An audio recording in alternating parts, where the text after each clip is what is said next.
Assalamualaikum warahmatullahi wabarakatuh.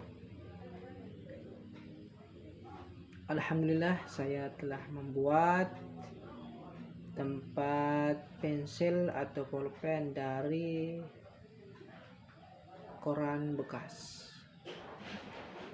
Jadi saya membuat tempat pulpen atau tempat pensil dari kertas ini tujuannya ialah supaya tempat pulpen dan kertas ini tidak tercecer kemana-mana.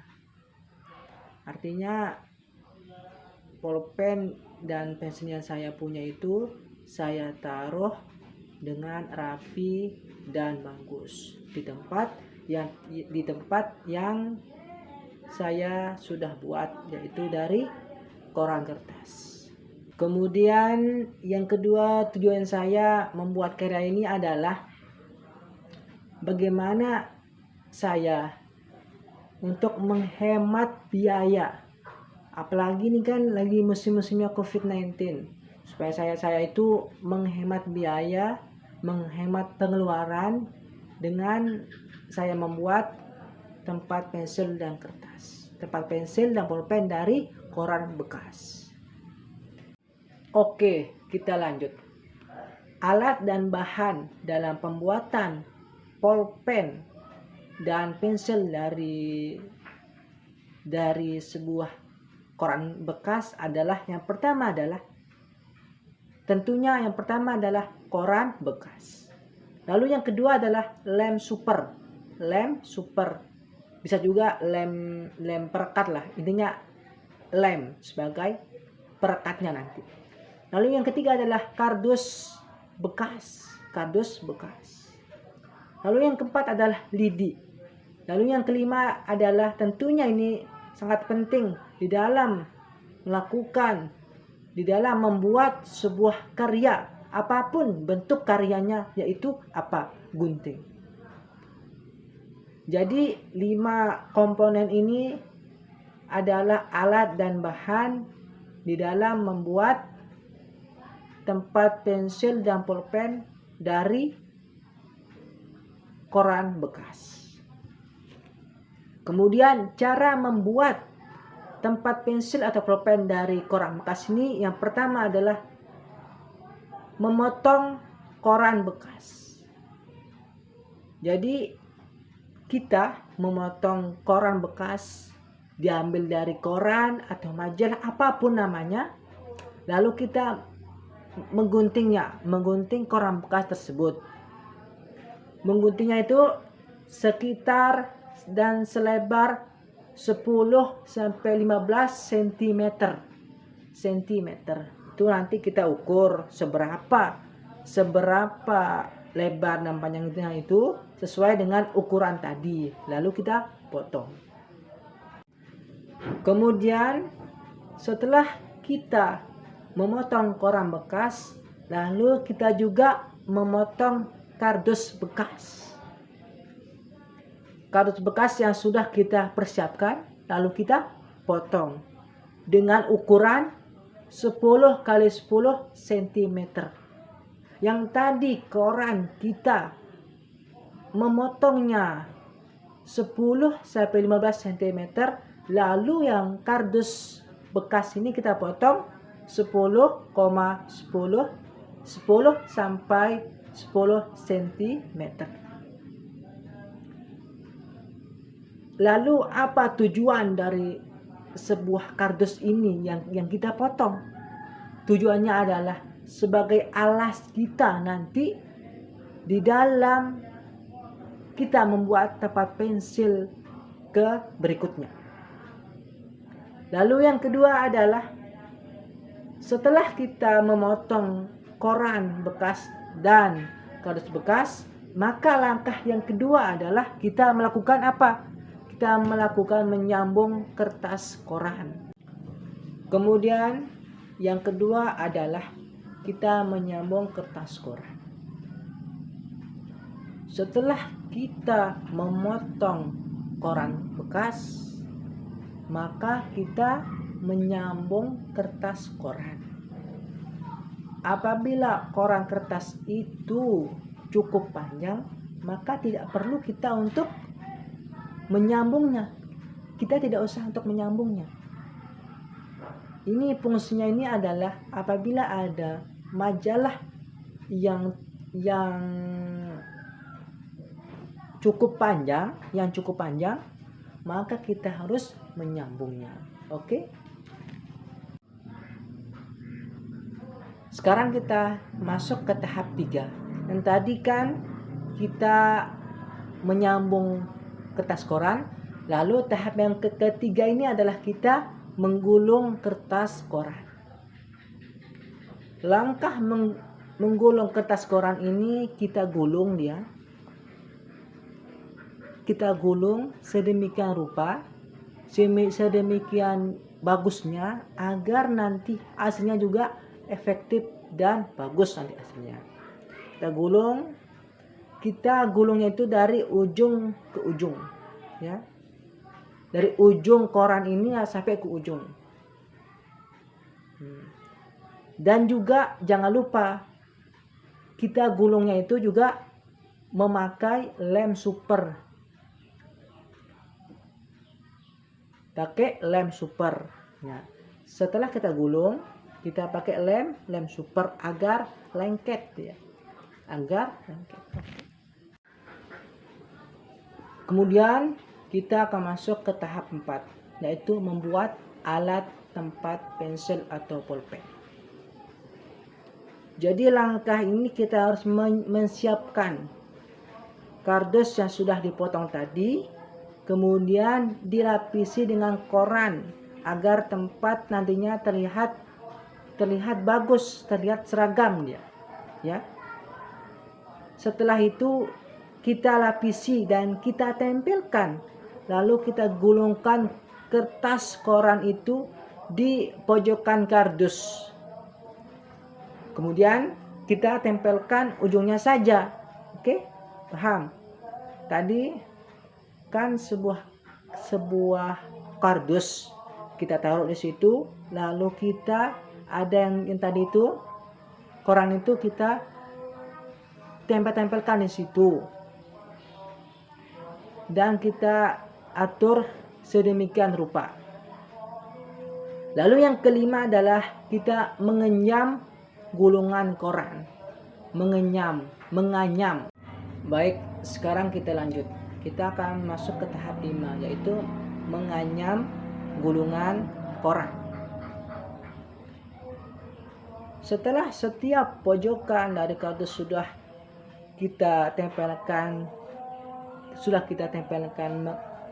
gulungannya, saatnya kita untuk menganyam agar bentuknya itu menjadi tempat pensil atau tempat pulpen, ya.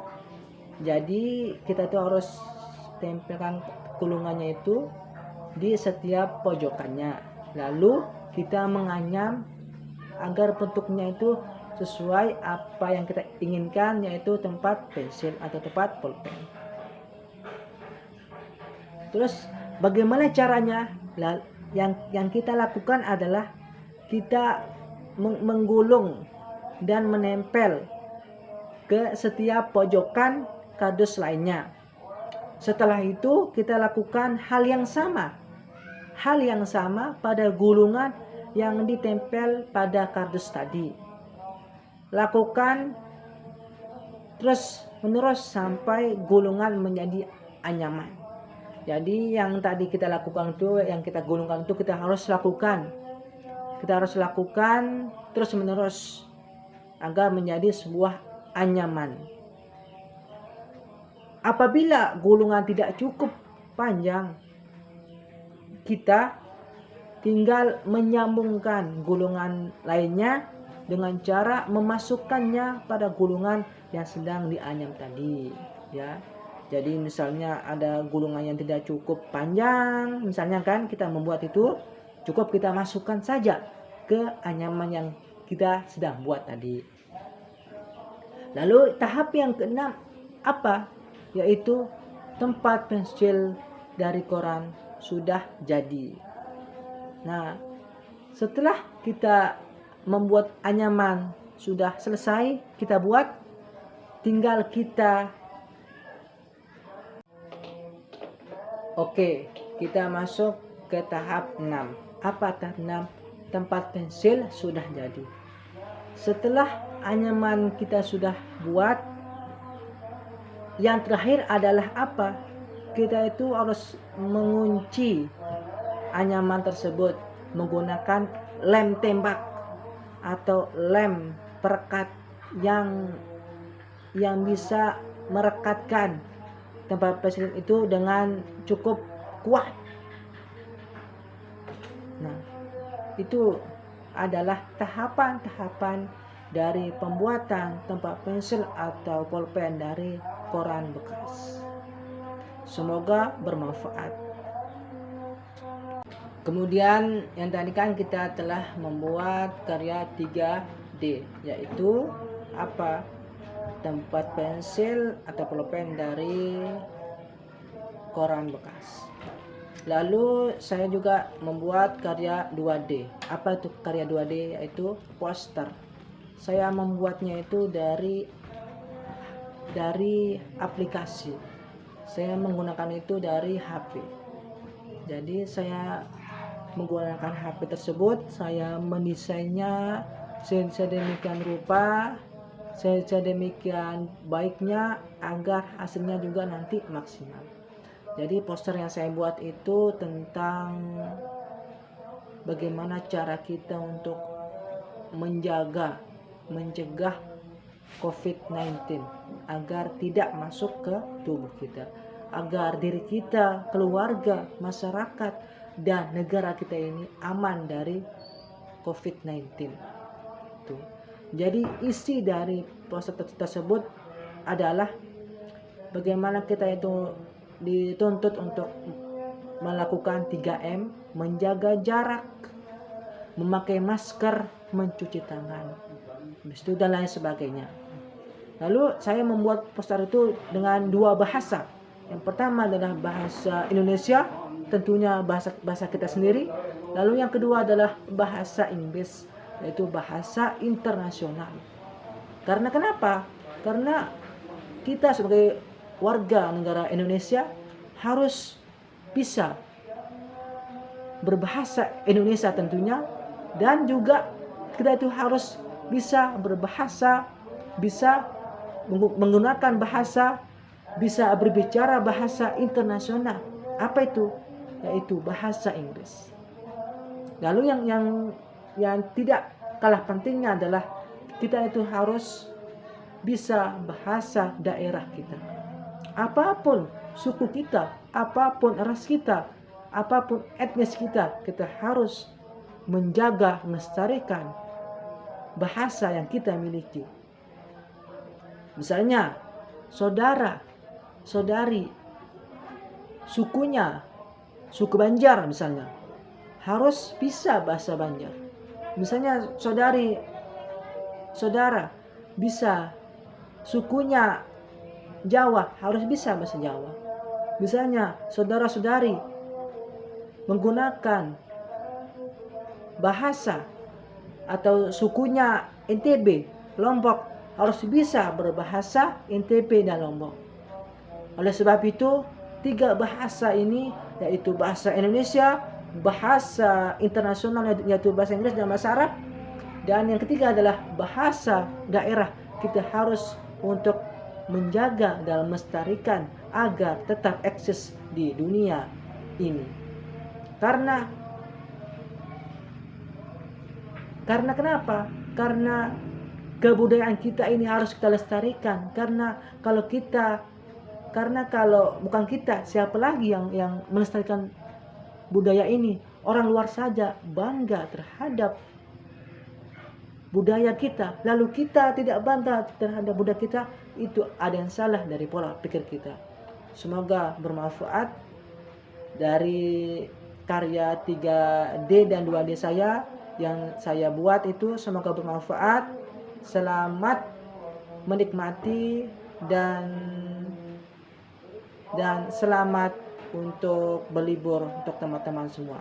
Semoga bermanfaat dari saya. Terima kasih. Assalamualaikum warahmatullahi wabarakatuh.